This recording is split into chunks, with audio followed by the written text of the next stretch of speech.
Okay, so here at the NAB show, we're walking around, we're doing some filming, showing you some of the best of NAB and some of the people that influence us. Today I'm here with Ariel. If you're not so much into YouTube, I mean, you may be into YouTube, but podcasts is really where it's at these days. If you're in the car, if you're in the gym, a podcast is a great way to keep on learning and keep getting some great content. So Ariel, you have a podcast. Tell us all about it for our viewers that may not know about it. So my podcast is the iFilmmaker podcast, and basically we talk a lot about my freelance career, and I have a lot of guests on the show, from Joe Simon, Caleb Pike, we've had on Ryan Connolly from Film Riot, trying to get other people on there, Matt Johnson, wedding filmmaker, a bunch of people that are known in the industry, and we kind of, it's not really, I don't like to say it's an interview, but more of a discussion, a conversation on how they do their career and how it contrasts with what I do and what other people do. We do talk a lot about gear because we're all gearheads. I love the gear and all that stuff. But I try to keep it focused on like the business aspect of it, where anything from making business contracts with clients, finding clients, what platforms are the best to market yourself in, or at least what works for me. I never say anything that this is the only way to do it. I always say like, this is what's been working for me.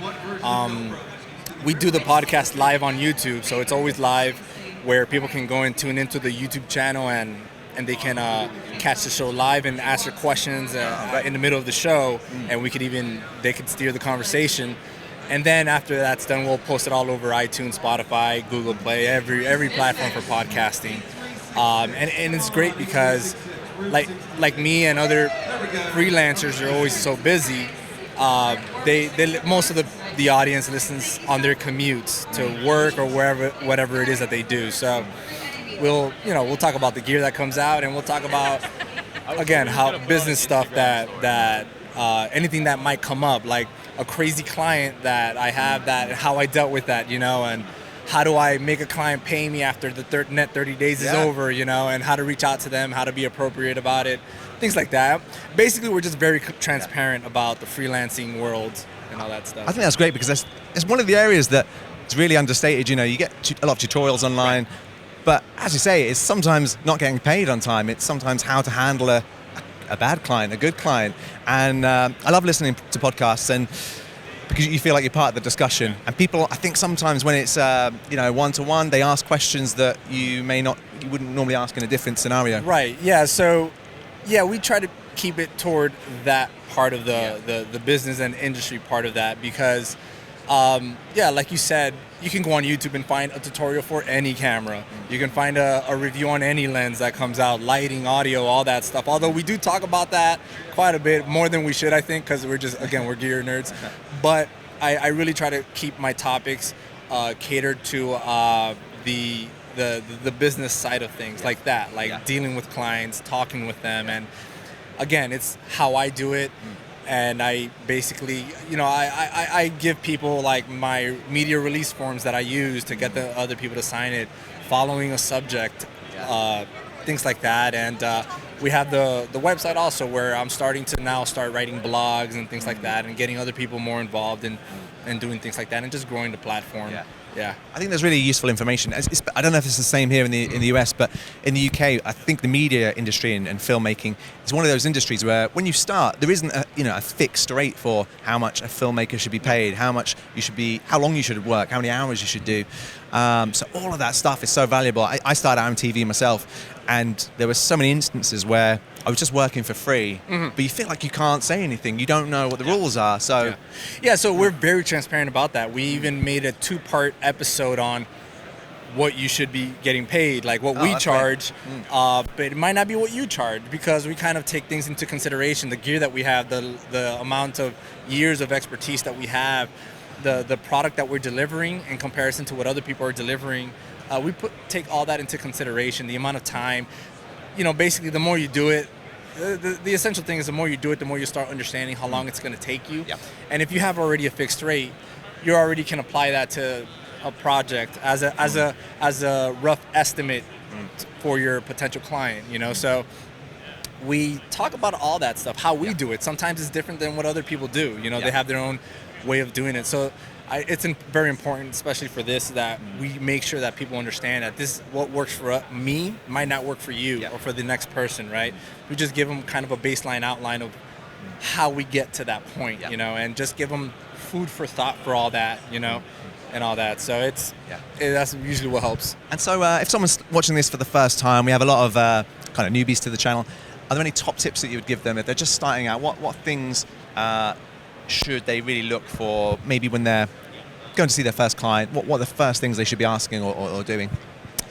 When they're going to go see the first client, man, it's rough. I mean, first, be confident in your work. Be confident in your work. Don't be overly confident, but be very confident in the sense that they're going to like your product, you know? So talk to your client, ask them a lot of questions. What are they looking for? What platform do they want to put this on? And essentially understand where they want to go with that project. And, you know, with that, then you can kind of help guide them. Hopefully you have enough experience that you can kind of get them there. But also try and see, oftentimes clients don't know what they want, or they have a very, very vague idea of what they're looking for. And again, I'm coming from a freelance perspective, right? So a lot of corporate people, you know, sometimes they know exactly what they want. Sometimes they just kind of hoping that you would kind of give them some sort of guidance and direction. So the more you do it, the more you're going to understand how to kind of relate a message, right? Like my most recent episode was, you know, how to serve your client, right? And it's basically a mentality thing where, you know, you're there to serve them and not for them to kind of serve you. Like a lot of people have big heads walking into clients, and you have to get rid of that mentality. You're there to serve them and serve their purpose, not your own. So, you know, they're gonna get tough, and it doesn't mean let them walk all over you, but it does mean that you want to kind of help them get to their end goal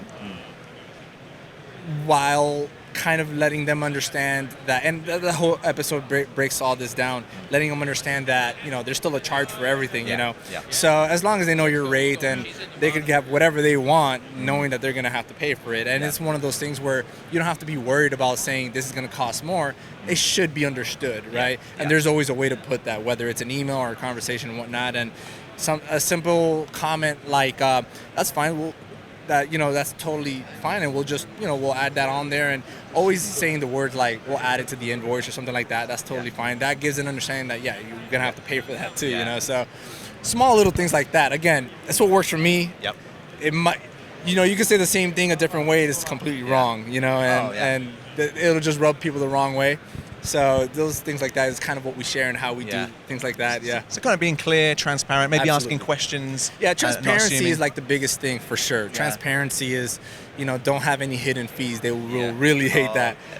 Don't surprise them with a huge invoice. If you know that a project is going to take you 25 hours, don't at the 20th hour. I'll kind of hint to my client with an email. It's like, hey, look, we're at 20 hours. And we still have a lot to do, just letting you know, because they might be coming back and forth with a lot of revisions. And then you let them know, like, we're about to hit the 25-hour mark that I quoted you on.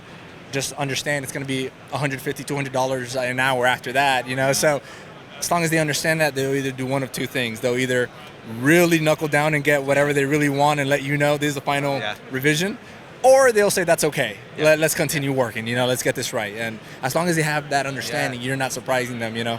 And I think that's a good thing, because when I've worked with clients in the past, you do get sometimes this flow of constant, can you just update this? Can you just update this? Can you change this? And it can feel like the project will never end if you don't do that. We definitely have an episode like specifically for that. So like that's normal. Clients always want another edit, another revision, another etc. Even after the client has been done.